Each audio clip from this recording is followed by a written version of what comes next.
విడిపోయినప్పుడే దారం బలం తెలుస్తుంది. విడిపోయినప్పుడే బంధం విలువ తెలుస్తుంది. దారమైనా సరే, బంధమైనా సరే తెగేంత వరకే.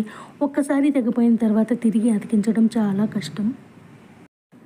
చిరునవ్వు, మౌనం అనేది 2 గొప్ప ఆయుధాలు. ఎందుకంటే చిరునవ్వు ఎన్నో సమస్యలకు పరిష్కారం చెబితే, మౌనం ఎన్నో సమస్యలు మీ దగ్గరికి రాకుండా చేస్తుంది. గుర్తుంచుకోండి, మనిషి అందంగా ఉంటే సరిపోదు, మనసు అందంగా ఉండాలి. చదువు గొప్పగా ఉంటే సరిపోదు, చక్కటి సంస్కారం ఉండాలి. నిజమైన మగవాడు తన మీద ఇష్టం లేని ఆడదాన్ని ఇబ్బంది పెట్టడు. ఆలోచించి మాట్లాడే మాటల్లో అబద్ధాలు ఉండొచ్చేమో కానీ ఆవేశంతో మాట్లాడే మాటల్లో నిజాలు మాత్రమే ఉంటాయి. తెలిసిన విషయాన్ని చెప్పడంలో మన విజ్ఞానం తెలుస్తుంది. తెలియని విషయాన్ని ఒప్పుకోవడంలో మనలో ఉన్న విజ్ఞత తెలుస్తుంది.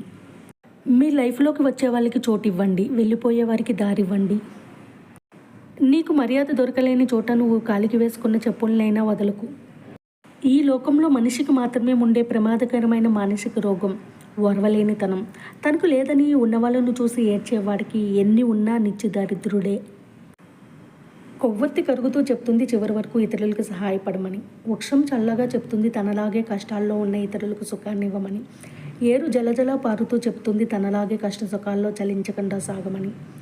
జాబిల్లి వెలుగుతూ చెప్తుంది తనలాగే ఎదుటివారిలో వెలుగు నింపమని.